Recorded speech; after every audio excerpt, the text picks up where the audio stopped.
Good morning. This is KELOLAND on the go with all you need to know in news and weather as you start your day.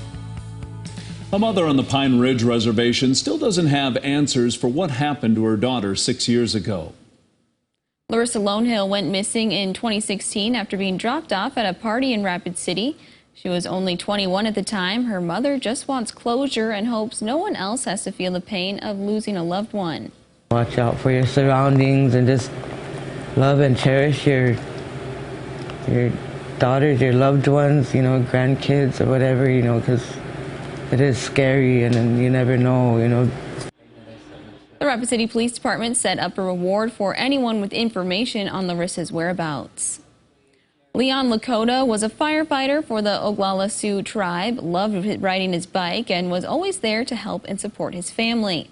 In May of 2021, Lakota's body was found on the side of the road 4 miles north of Pine Ridge. It was heartbreaking for his family, who said he was always making the best out of his life.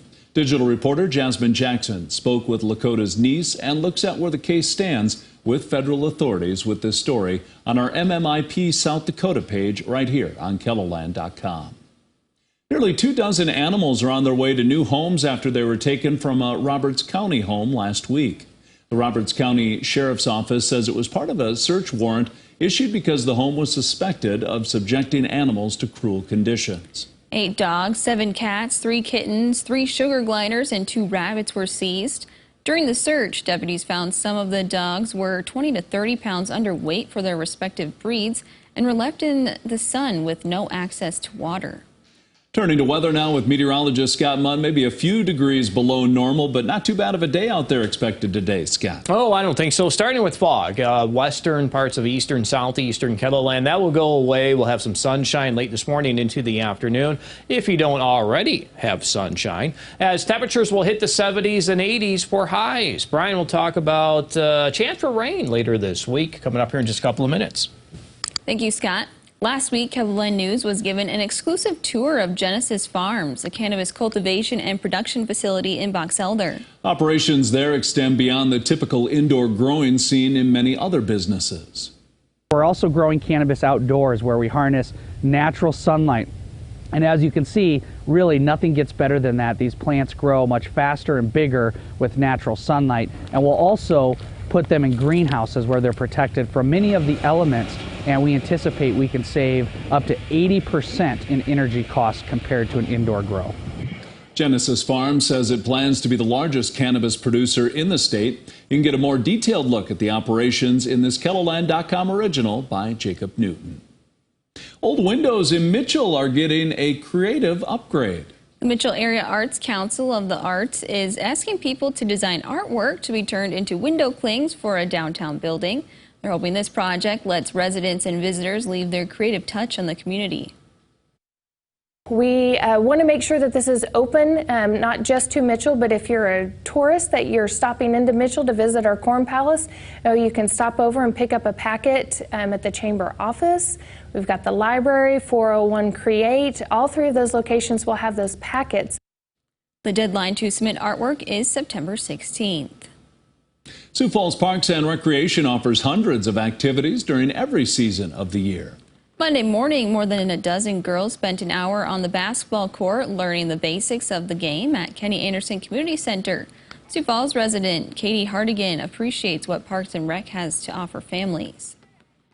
Parks and Rec is a good way to introduce those things without having it be like super expensive or like so many kids that it's overwhelming when it's the first experience or one of the first experiences.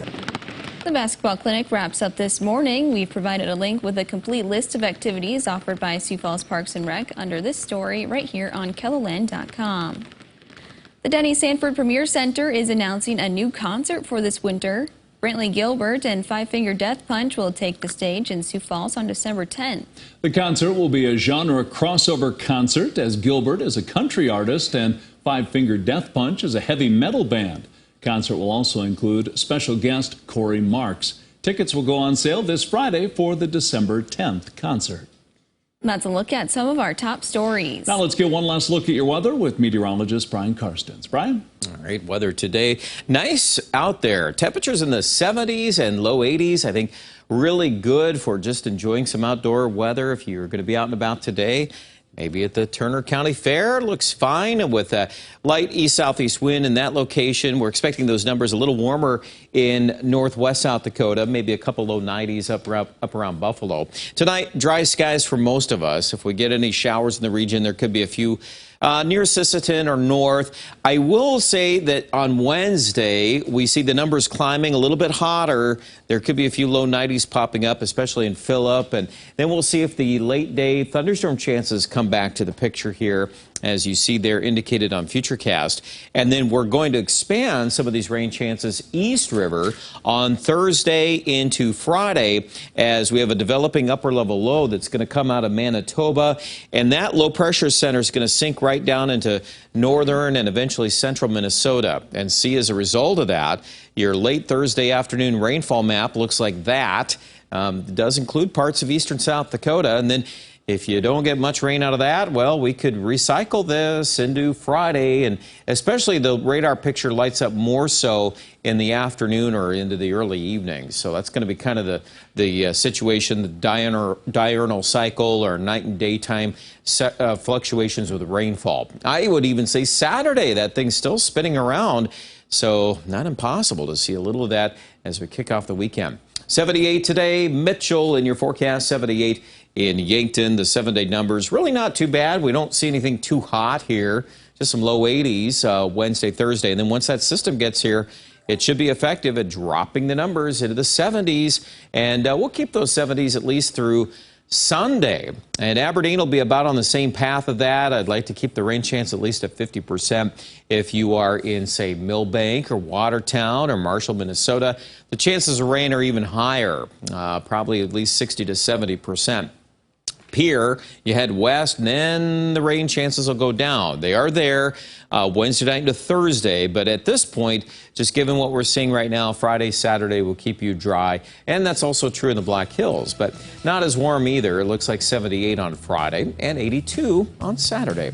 Check out the rest of the details with your weather online at KELOLAND.com.